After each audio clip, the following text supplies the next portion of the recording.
Hello, beautiful human. You clicked on our interview with Nina Nesbitt. She's really talented, and she's good energy. I'm excited for you to watch the interview. Leave your feedback in the comment section below. Please subscribe. And we have a podcast. Link in the description below. Okay, enjoy. Let's do this. Zach Sang Show. Hey, it's the Zach Sang Show. We got Heather. We got Dan. Hi. Hello. Hey, welcome to the studio. Nina Nesbitt. Hello. All right. Hello, Mrs. Nesbitt. Do you get that a lot? I get, I don't know if you have Rab C. Nesbitt here. What is a Rapsina?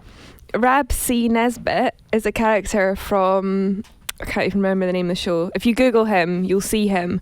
Some people don't realise that he's a fictional character and he's like overweight in this massive knitted vest with like a beer can and like a sweatband around his head, and people think that's my dad. Oh. Genuinely. What's his name? Rab C. Nesbitt. Give I'm it a looking Google. him up. So, okay. Oh, yeah, he's fun. We now know that you might be related to a fictional character. Not accurate. You're from Scotland. You're here in America, making the promo rounds. Yes. Just like, it must be a unique experience, right? Like having to come to an entire territory and having, like, being forced to introduce yourself to a ton of people. Mm-hmm. Because across the pond, like, you're a deal. You know what I mean? Like, people know you. People are aware. Do they? I think so. Okay. Yeah, it's fun. I'd only ever been to New York, LA, and Nashville for writing, so I've never seen America like properly. Mm-hmm. So I'm getting to fill in all the blanks and, go to the middle of nowhere, and it's cool. It's fun, I like right? it. Yeah. I've been to lots of Walmarts so far. How are fun. great is a Walmart? I love Walmart so much. You even say it with an American accent. Walmart. Walmart. Yeah. There's nothing that you could ever want for as a person that Walmart cannot provide. Everything's there. Like, there's no reason to go anywhere else. It's pretty amazing. Yeah. And there's nothing like that, like, in Scotland where you're from. Or at least nothing that big. We actually got an Asda. Ours is called Asda. Okay. And we got an Asda Walmart. And when it came to the town where I'm from, it was like the biggest news everywhere. And everyone's like, they've got them in America. And like it arrived and everyone went. And I used to go as a kid every week. And my mum would get so excited. Fun. What does, like, your friends back at home think of the fact that you're coming here and you're forging a career here in the States? They think it's really cool. They're like, when can we come out? What can we come out for? Are you playing any shows? So I think they want to try and get a free holiday out of it. Nice. Hey, But it's the only reason you have friends. yeah, no, they're really supportive. Yeah, I think they just think it's exciting. Where are your parents at with it? My parents have never been to America. Really? Never, yeah. So they're like, it's like a mystical place to them, and they're really excited as well. But my mum worries about me, so she FaceTimes me every day. Oh, that's nice. So, do you want to move here eventually? Do you want to have a place here? I'd like to have a house here. Very nice. Yeah, I love London. I live there at the moment, but I do love it here because there's so many opportunities and it's such a big place, and you kind of have room to like move about here. Whereas in London, you're like, it's a bit like New York, and you're kind of Yeah. like, my flat's so small, so I come here and I'm like, I can breathe. I can breathe. It's good. So you've been making music since like 2012, but before that you were a model. Well, Kind of? kind of like a part-time model. Like, what were you doing? Like magazines and stuff? No, so I was at school, and I got approached by this agency, and they were like, "Oh, do you want to do modelling in Scotland?" And I was like, "Why not?" And it paid like £70 an hour. Not There you bad. Wait, when you landed a gig, right? Yeah. So the gigs didn't come very often, but when they did, that was my night out sorted for the next 7 nights. There you go. So That's not bad. it was good, yeah. So why music? How did you personally find music? I've always done music. I picked up a keyboard when I was 10. I wrote like little poems and stories before that. And then I kind of started writing at around 10. They were terrible. And then I picked up guitar at 15. I heard Taylor Swift Fearless album, and I was like, oh my god, she plays guitar and sings and that's it, and like I could do that. I don't need to have like the fancy production. Or I found that really inspiring. And she had a song called 15, and I was like, oh my god, it's about my life. So I went and bought a £20 guitar the next day and taught myself off Ultimate Guitar website all Taylor Swift songs. And then I started uploading on YouTube, and then I was like, oh, maybe I'll do this as a career, but I don't know. When you made the step from your bedroom to YouTube, were you nervous at first, or were you just kind of fearless? Like, because at that point, the internet is still like this almost unknown place, you know? Yeah, like it was at a time when people had just start kind of going on YouTube. It was moving from MySpace over to YouTube. And I genuinely didn't know if I could sing. Like, I thought that I might not be a very good singer, and I probably wasn't at the time.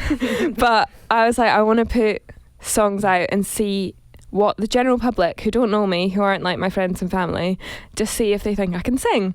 So yeah, just scary. I put up some videos, and like majority were like, yay, like go you. And then the others are like, you're so it was good because I got honest feedback from strangers. And that's like, but like at that stage in life, and when you're trying to figure out like what should I dedicate myself to, what deserves my focus and energy, what's going to be my passion in life, being able to get like a focus group that is the internet, where they don't give a about your feelings, like, they don't care about you. No, they're just going to be honest. You know, crucial. It's very helpful. Yeah, and you don't realize when you're that young that putting yourself on the internet, like that could actually turn into a career and change your life. And I think when you do that, you're kind of like, oh, put this video up and see what happens. And the next thing you know, like you're getting thousands of views and you've built a career for yourself. And then you're like, wow, like now I'm a singer. So from YouTube, does somebody has to discover you, right? Somebody stumbles upon your stuff, or are you just sending it out to a ton of people, just waiting for somebody to be like, you deserve a record deal, or I'm going to get in the studio with you? I got management approached me at the time, and then I started playing like small gigs to like 10 people. And then I was really lucky that other artists, such as Ed Sheeran, an example, heard me sing and offered me support dates. And then I went from playing like to 10 people to playing to thousands of people, and it was like, oh, hello everyone. I've played about 10 gigs before, but I'm here. So yeah, I did that, and then that kind of introduced me to the industry, and then I got on the radio and got signed, and it just all kind of How do you approach your first date with Ed Sheeran? Because like you said, you were performing to, you know, a few people. It wasn't crazy crowds. It wasn't an arena. Yeah, well, I don't know. I used to have like panic attacks on stage because I was so nervous. Like, it was such like a contrast from being at school playing to a pub, and I was such a shy person that I would just look at the floor when I was playing and like not speak to anyone. So I think actually for me it was the best thing I could have done, because it forced me out of my comfort zone. I had all the like horrible stage experiences, and then by the time I'd done all that, I was like, okay, I can do anything. Like, I've been through that. And the Example tour, he's a DJ in the UK, and like it was dance music. It's an arena full of ravers, and I'm like, could you not be the most polar opposite? like so different. And I was like, how have I ended up on this tour? I covered one of his songs, so that's how it happened. But I think it actually worked, because people were like, what the is that? Like, what's she doing? Why is she here? And then people were like listening, so it was actually good. You caught their attention. Yeah, I was like, once I'd done that, I was like, I'm ready for anything. Throw anything at me. You got comfortable being uncomfortable. Yeah. And really, I mean, when you perform in a pub and then in a stadium, there's nowhere now on earth that you cannot sing. No. Well, let's wait and see. I'm sure there's gonna be someplace. What is your favorite part of making music? Like, what excites you the most? Writing, I would say. Making this album that's coming out this year was like the most enjoyable experience, because I was unsigned at the time. I was on a major label before, and then I got dropped, and then I became a songwriter. I wrote for other artists, and then kind of ended up back writing for myself again.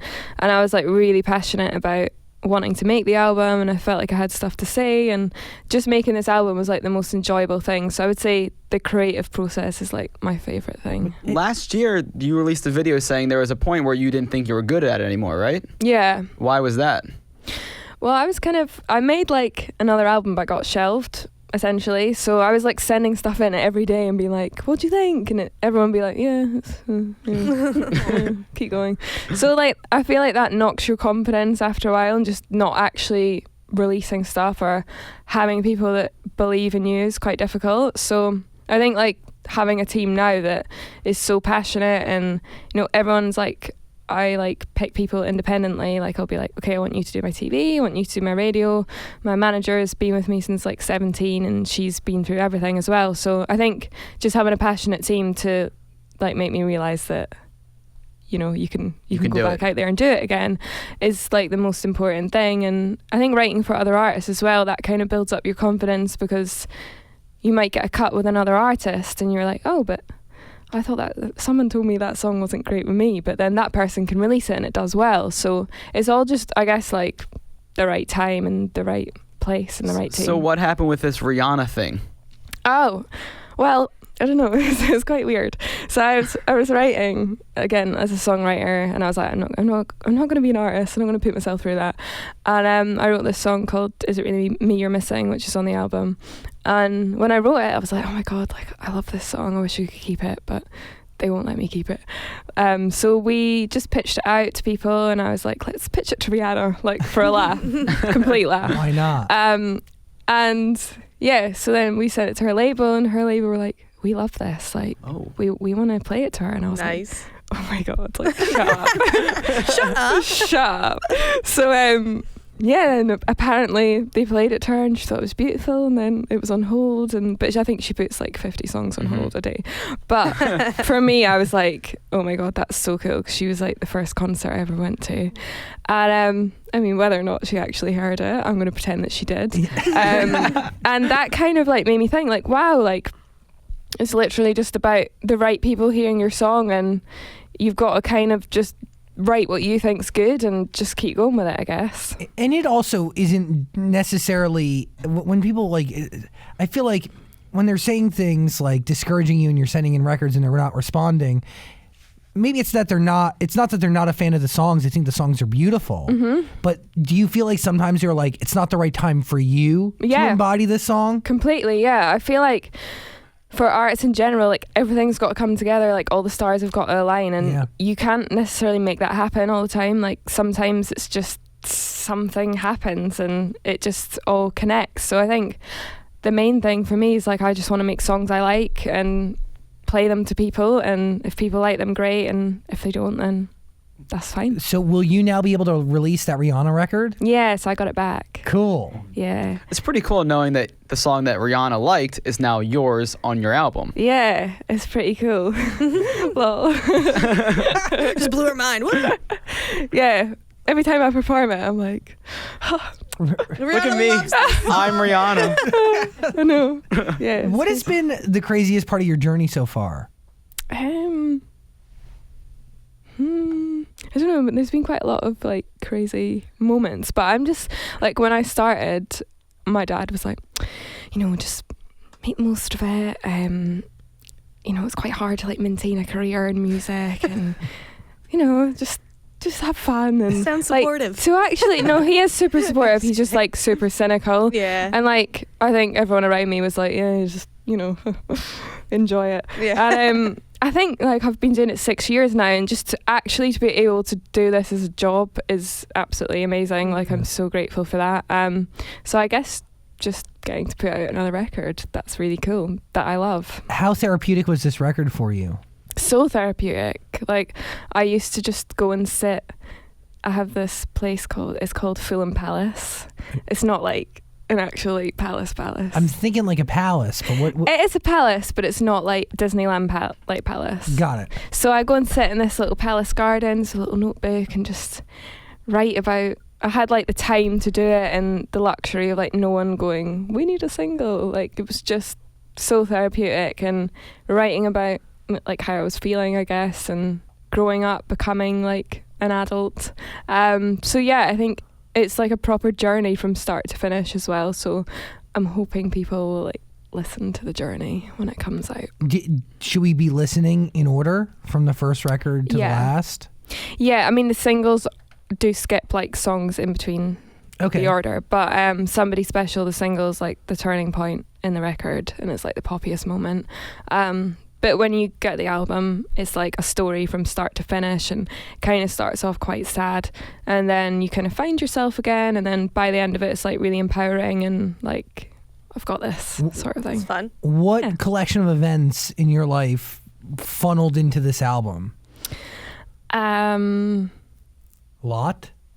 Losing everything, basically. Like, feeling like my life was literally over, which is like, now I look back and I'm like, what? Like, you're being so dramatic. But, No. like, just feeling like really lost in life. Because I feel like starting when you're 17 to 23, like, that's when you do your most finding out who you are and growing up, and having to do that through music and kind of people watching, I guess, was quite difficult. So I guess just feeling lost, and then getting back with my boyfriend, finding a happy relationship again, and finding myself again in my own career and finding my confidence. So it's kind of about personal growth. So I'm hoping when people listen to it, they can like put it into their own life as well. What was the biggest thing you learned from the start of the album to now?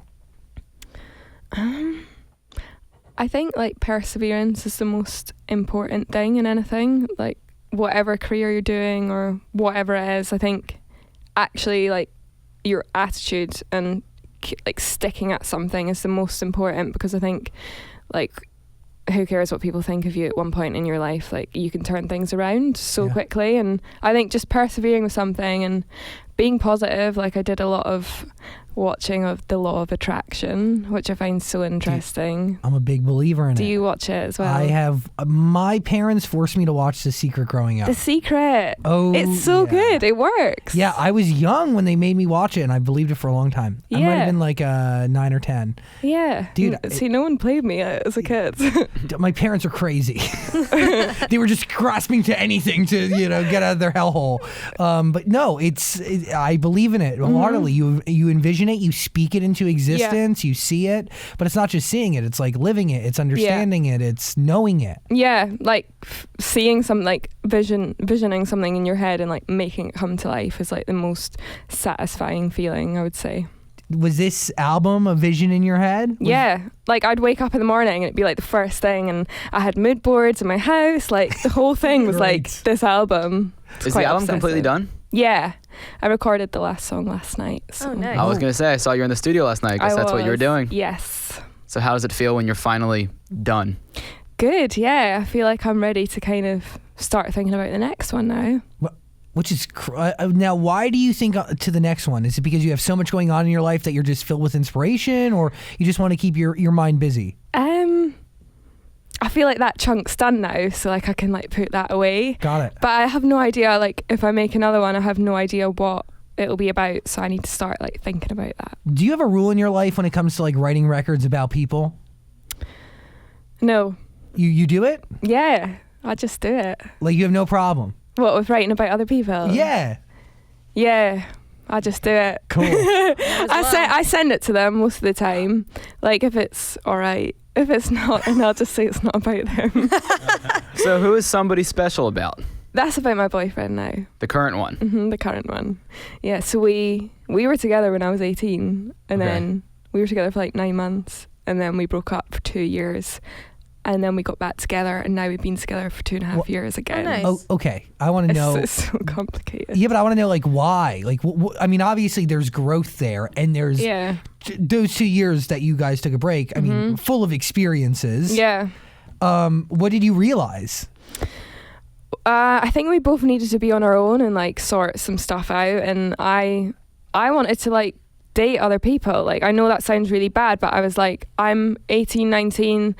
I feel like you're a great person, but I wouldn't be okay with like settling down for the rest of my life right now. Like, I need to go out there and experience things. I need to like find out who I am.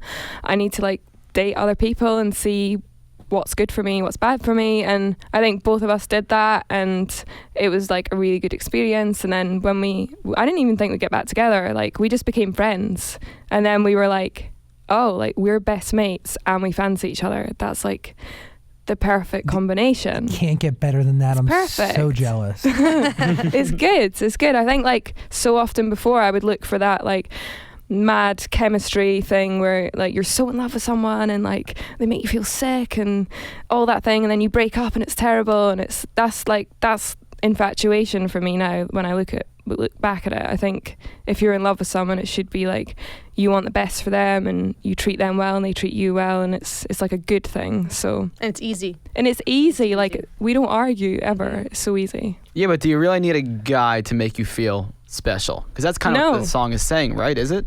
No, it's kind of saying, like, somebody has made you realize what you're worth.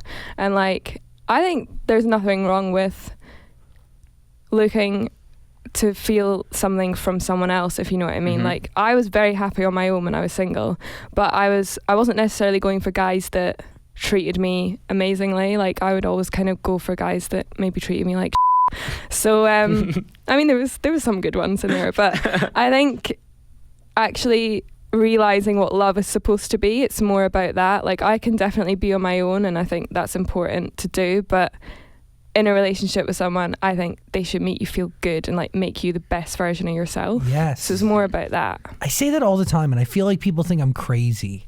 Like, I'm just looking for a best friend who makes me the best version of myself. Yeah. And I do the same for them. Yeah. That's for all sure. I want. Should be easy, but it's hard to find.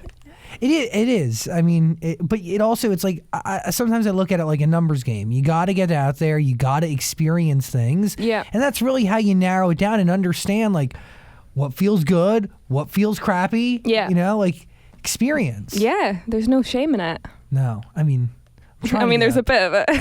I mean, as you navigate through it all, there is a little bit. So many tragic stories, yeah. You're cool with writing songs about other people, but what about people writing songs about you? Cool with that because it's like mutual. You're artists. Yeah, for sure. It's not a problem. The world knows, like, thinks there's songs about you. You know that, right? Yeah. Yeah. The Ed Sheeran records. Yeah. What do you think?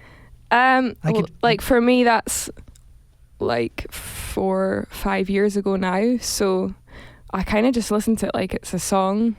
It doesn't really make me feel weird or... But when you first heard it? Well, we were together. Okay. So he sent me it and was like, I've written a song about you.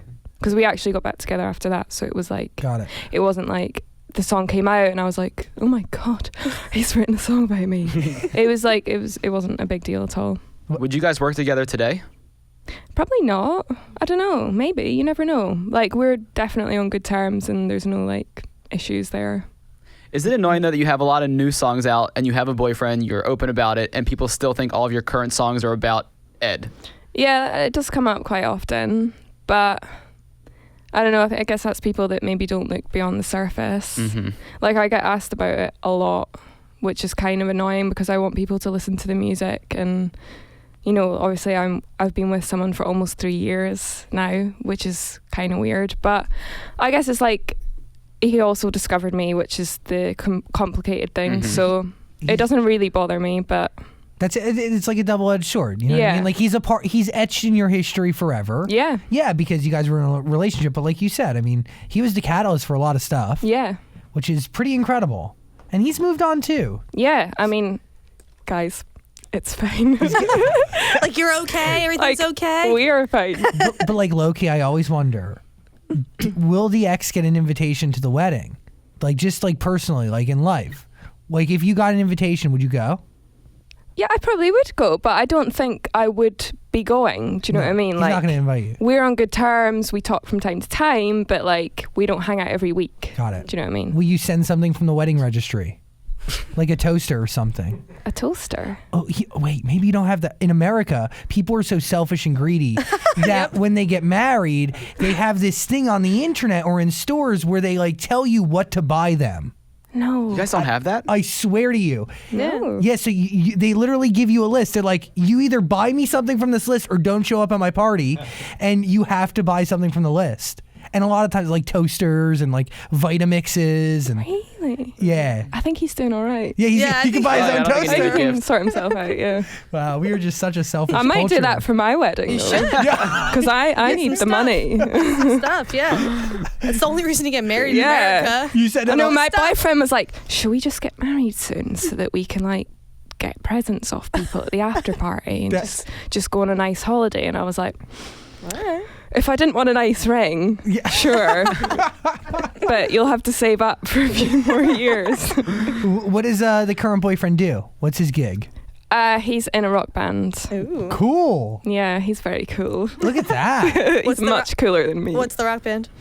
It's called Lower Than Atlantis. Never heard of them, but all right. Oh, They're cool. very English. Okay. do they yeah. scream? He used to. I love He used screaming. to do like, you'd probably like them. He used to do like punk rock. Oh, sweet. He's now more rock. Okay, write that down. Do you have an appreciation for all types of music? To be honest, not screaming. Like we don't like the same music. So I was like, I hate screamo, and he's like, I hate trashy pop, and I'm like, that's fine. So like I love trashy pop. Doesn't.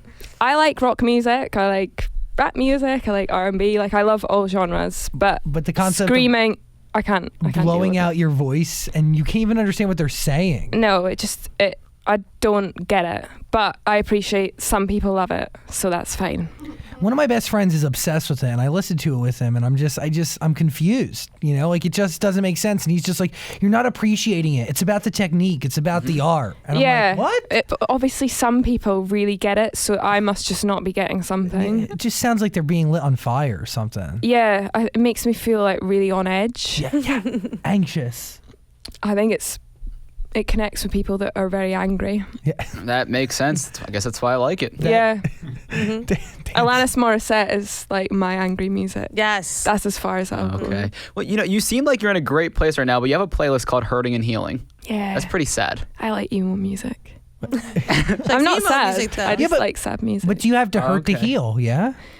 I had 2 minutes to figure out a title, okay? No, I mean, like, I was like, this is going to deep. look good on the picture. Yeah. I just like sad music. Is your new album sad? Sad and then not happy, but like powerful. It follows your life. You It gotta follows listen my life, top to yeah. bottom. When does it come out? I think in the autumn. Cool. Do you have or a as name say for the it? fall. Yeah, but I haven't announced it anywhere yet. But it's quite long. Okay. Well, is it like a sentence? Are there commas? It's a sentence. Yeah, it's after a song on the album. Okay. Were It's like a mantra. Okay. Oh, Got it. I like that. Dude, Yeah. love me a good power statement. It's a good power statement. People probably laugh at it, but I like it. That's all that matters. Yeah. So are you working with Max Schneider, or are you guys just at some event together? Oh, I hope so. Oh, Max. I love Max. Yeah, no, so do we. We have the same radio team. Okay. So we've actually, I think it was through Nash. You know okay. Nash? Yeah. G So, Nash. G Nash. Kidding. So we did a session. I think Max came across me through him. I have no idea. But we've been talking online for years and I've loved his music.